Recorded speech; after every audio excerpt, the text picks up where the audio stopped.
नमस्कार मित्रों। तो आज मैं आया हूं की ओर नई कहानी के साथ। तो एक बार की बात है, स्कूल की छुट्टी हो चुकी थी और रिया अपनी नोटबुक क्लास में ही भूल गई थी। रिया अपनी नोटबुक लेने क्लास में वापस गई। पूरी क्लास खाली थी। जैसे ही वो अपनी सीट के पास पहुंची, उसे लास्ट बेंच के नीचे से आवाज आई। रिया फ्रीज हो गई। उसने सोचा बेंच के नीचे आखिर है क्या। आवाज फिर आई।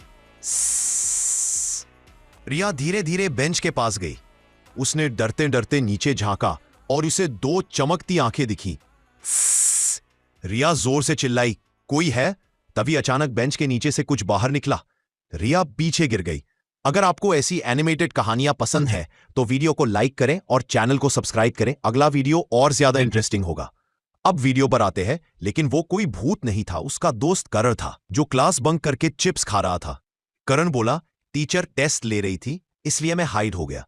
रिया बोली, मुझे लगा आज मैं हॉरर मूवी में हूं।